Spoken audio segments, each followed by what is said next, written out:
Hello guys, welcome आपको मेरे channel beginners में। कैसे हैं आप लोग? आज का जो अपना टॉपिक है वो है लंबर पंक्चर। और टॉपिक स्टार्ट करने से पहले आपको बता दूं कि अगर अभी तक जिन्होंने मेरे चैनल को सब्सक्राइब नहीं किया है, प्लीज़ सब्सक्राइब माय चैनल। चलिए स्टार्ट करते हैं topic lumbar puncture.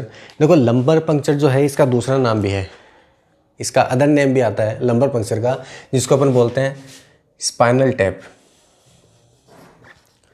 Spinal tap lumbar puncture जो है इसका दूसरा नाम है, जिसको अपन स्पाइनल टैप भी बोलते हैं। अब स्पाइनल टैप या फिर लंबर पंक्चर स्टार्ट करने से पहले मैं आपको थोड़ा सा सीएसएफ के बारे में बता देता हूँ। सेरिब्रो स्पाइनल जो फ्लूइड है उसके बारे में थोड़ा बता देता हूँ। देखो, सेरिब्रो स्पाइनल फ्लूइड सीएसएफ जो है वो बनता कहाँ पे है? वो बनता है आपका कोरोइड प्लेक्सस में। वो बनता है आपका कोरोइड प्लेक्सस में। ठीक है भाई, किस रेट से बनता है? तो अपन बोलते हैं 0.3 ml पर मिनट के रेट से बनता है। कोरोइड प्लेक्सस में बनता है। किस रेट से बनता है? यह बनता है आपका 0.3 ml पर मिनट के रेट से बनता है। टोटल कितना होता है? अमाउंट कितनी होती है? तो इसकी अमाउंट होती है भाई 100 से लेकर के 200 ml तक। अप्रोक्सीमेट 150 ml मानते हैं। इसके थ्रू जो प्रेशर जनरेट होता है इस फ्लूइड के थ्रू क्रेनियल कैविटी के अंदर, वो कितना होता है? वो होता है आपका 50 to 175 mm of H2O। mm of H2O या अपन बोलते हैं 6 to 13 mm ऑफ Hg, या अपन बोलते हैं 13 सेंटीमीटर ऑफ H2O। अगर इन कंडीशन ऑफ, अगर सीटिंग कंडीशन में ये कितना होता है? सीटिंग कंडीशन में होता है आपका 30 सेंटीमीटर ऑफ H2O। ये होता है आपका सीटिंग कंडीशन में। ठीक है, अब अगर इसकी मैं बात करूं कि CSF जो है वो एक्चुअली में होता कैसा है, तो ये आपका कलरलेस लिक्विड होता है। कलरलेस लिक्विड होता है। कलरलेस लिक्विड होता है। अगर इसके मैं नेचर की बात करूं तो इसका जो नेचर होता है वो नेचर इसका होता है वो होता है एल्केलाइनिक नेचर होता है। आपका जो CSF जो है वो कैसा नेचर रखता है? वो रखता है आपका एल्केलाइनिक नेचर रखता है। और यहाँ पर इसकी स्पेसिफिक जो ग्रेविटी होती है, इसकी जो स्पेसिफिक जो ग्रेविटी होती है वो होती है 1.005। ये होती है इसकी स्पेसिफिक ग्रेविटी। ठीक है, अच्छा, नेक्स्ट वन अपन बात करते हैं कि स्पेसिफिक ग्रेविटी इसकी 1.005 हो गई, नेचर इसका जो एल्कलाइनिक हो गया और कलरलेस लिक्विड हो गया। इसके अंदर जो प्रोटीन प्रेजेंट होती है, वो प्रोटीन कितनी होती है? तो इसके अंदर जो प्रोटीन होती है वो होती है 30 to 45 mg पर 100 ml। पर 100 ml क्या होती है? इसके अंदर प्रोटीन होती है। और आपको ये इंक्रीज देखने को मिलती है किसके अंदर? इन्फेक्शन के अंदर, या फिर अपन बोलते हैं कोई ब्रेन ट्यूमर हो रखी है, या फिर क्या हो रही है, कोई ब्रेन की अगर ट्यूमर हो रखी है, उस कंडीशन में आपको क्या देखने को मिलता है? प्रोटीन जो है वो इंक्रीज देखने को मिलती है। फिर अगर नेक्स्ट में बात करो अगर शुगर की, तो शुगर जो है, इसमें शुगर कितनी होती है? शुगर यहाँ पे होती है 45 to 60 mg पर 100 ml। कितनी होती है? 45 to 60 mg पर 100 ml क्या होती है? इसके अंदर शुगर प्रेजेंट होती है। और शुगर जो आपको डिक्रीज देखने को मिलती है, जो कम देखने को मिलती है, वो मिलती है आपको इन्फेक्शंस के अंदर। CSF या फिर अपन CNS का अगर इन्फेक्शन हो रखा है उस टाइम पे आपको क्या देखने को मिलता है? जो शुगर जो है वो शुगर कंटेंट आपको कम देखने को मिलता है।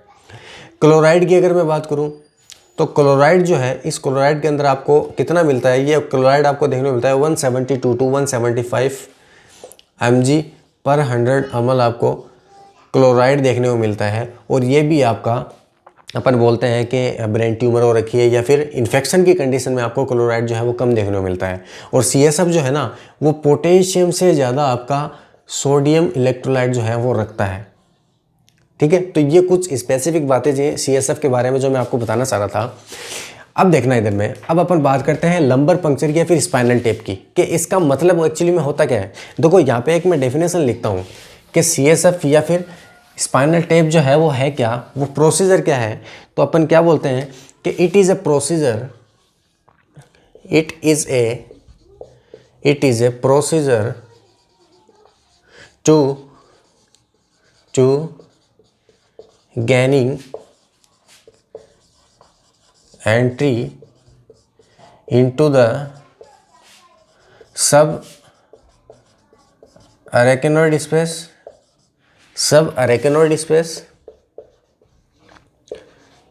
into the meningeal sac through hollow needle।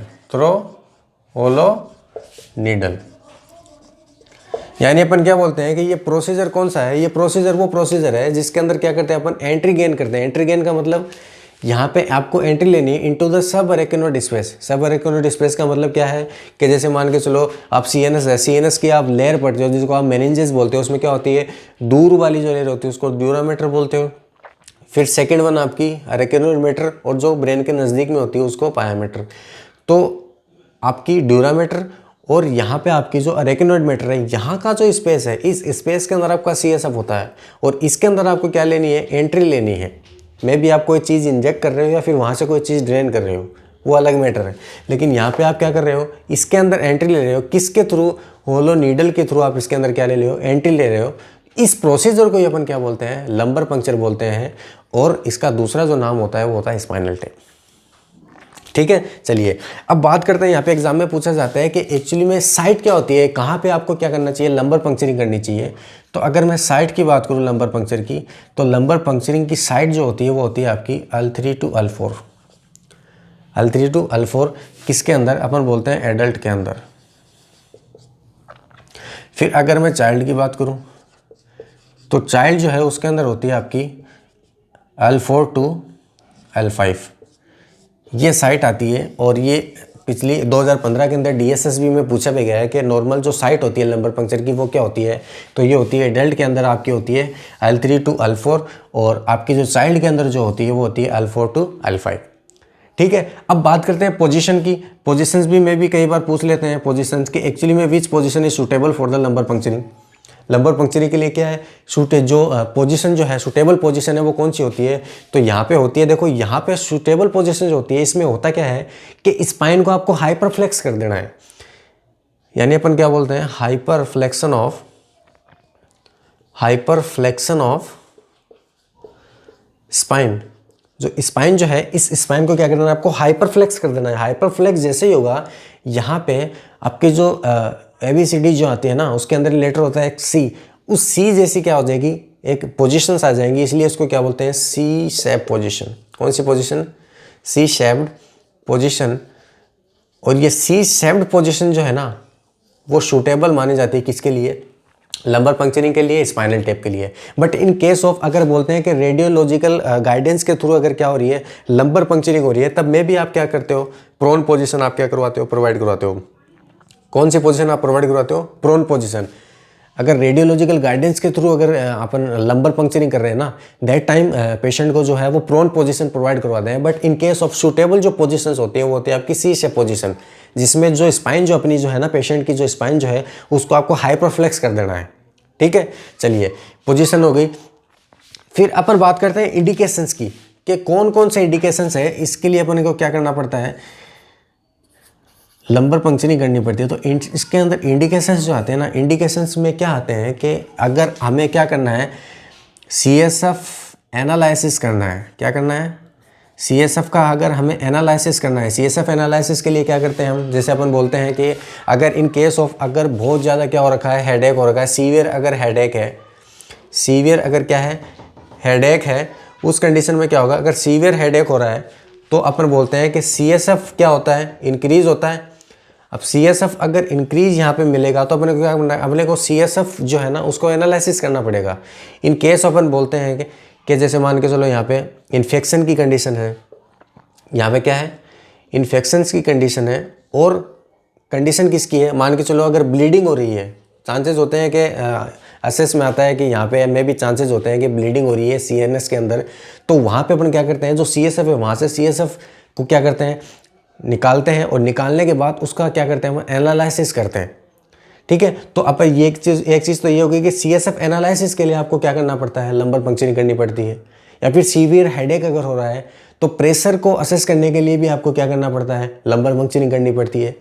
फिर अपन बात करते हैं दूसरा इंडिकेशंस क्या है, तो दूसरा इंडिकेशंस यही है कि आप जब मेडिकेशंस दे रहे हो स्पाइनल कॉर्ड और ब्रेन के लिए, जैसे मान के चलो एनेस्थेसिया जो है, एनेस्थेसिया आप क्या कर रहे हो, प्रोवाइड करा रहे हो, तो एनेस्थेसिया आप प्रोवाइड करवा रहे हो ना, तो उस टाइम पे क्या होगा, आपको जो क्या करना पड़ेगा, प्रोसीजर करना पड़ेगा। और प्रोसीजर क्या है, लंबर पंक्चर या फिर स्पाइनल टैप बोलते हैं जिसको हम लोग। तो ये इंडिकेशंस थे। चलिए अब बात करते हैं हम लोग कि इंटरवेंशन कौन कौन से हैं इसमें, कि जब आप स्पाइनल या फिर CSF या फिर अपन बोलते हैं कि लंबर पंक्चरिंग कर रहे हैं, तो प्री इंटरवेंशन क्या होगा, प्री प्रोसीजर इंटरवेंशन में क्या आएगा, देखो प्री प्रोसीजर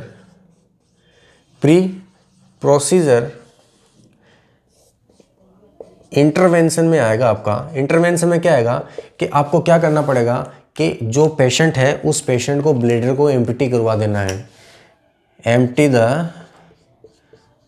द